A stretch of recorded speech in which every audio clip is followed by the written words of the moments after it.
Something really big is happening with India's economy, and it's all set to unfold by 2026. We're talking about a whole series of international agreements that, according to analysis from SHANi Stocks, are designed to completely reshape the country's economic future. And it all centers on one, frankly, massive number.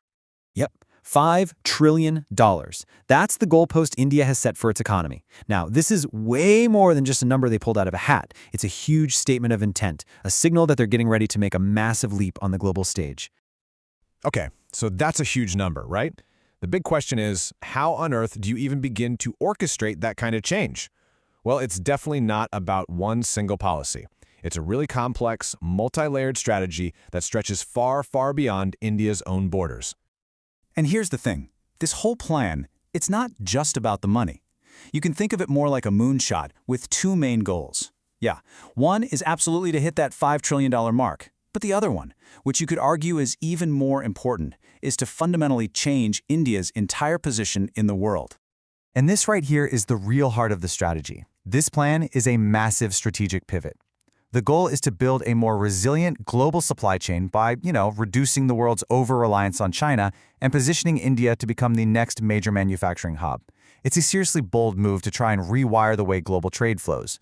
So how do you pull off a shift this big? Well, the engine driving this whole transformation is a series of carefully negotiated international agreements. These are the tools that are being used to build this new economic reality. So let's break down who's shaking hands and what these deals are all about.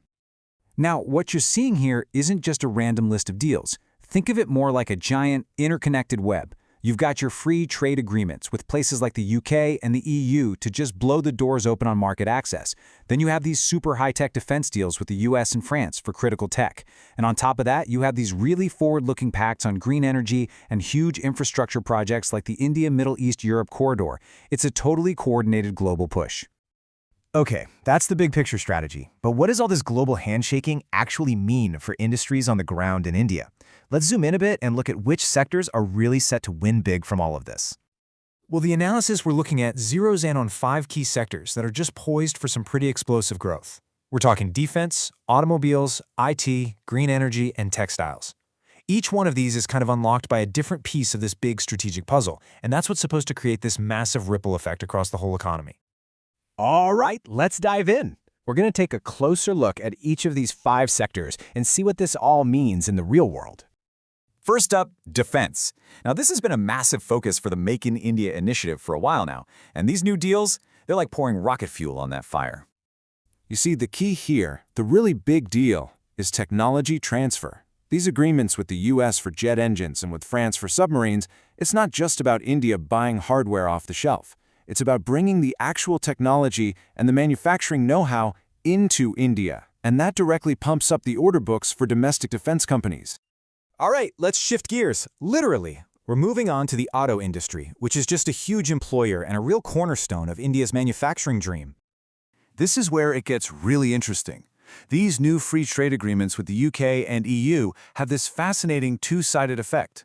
On one hand, they could create a massive new export market for Indian companies that make auto parts. But on the other hand, lower taxes on imported luxury cars means more competition at home. It's a classic opportunity versus challenge scenario, and it's going to impact the big guys like Tata Motors. Okay, let's talk about a sector that India is already famous for, IT and digital services. And you might think, well, they're already a powerhouse, but they are not being left behind here, not at all. In fact, they're about to get a major upgrade. What we're seeing are new agreements, especially with the EU and UK, that are all about digital trade. This is expected to just unlock a whole new wave of huge projects for the big names in Indian IT. And when you add in things like easier visa rules and simpler trade regulations, you've got the perfect recipe for even faster growth in a sector that's already a world leader. All right, moving on to one of the most exciting, future-focused areas, green energy. And this is where India's ambition really shines, because it's not just about keeping the lights on at home. They're aiming for global leadership. This green hydrogen corridor you hear about with partners like Germany and the UAE, it's not just about India's own power grid. The goal here is absolutely massive, to turn India into a future global exporter of clean energy. With huge investments and government support pouring in, this sector is really being set up for long-term growth. And last but certainly not least, we have a real foundational industry for India's economy, textiles and apparel. This is a sector that's about to get a huge competitive boost. You know, sometimes one small change can be a total game changer, and that's what we might see here. A free trade agreement with the UK could potentially get rid of the 9 to 10% duty that's currently on Indian textiles. Just that one move would instantly level the playing field, letting Indian exporters compete way more effectively against rivals like Bangladesh and Vietnam.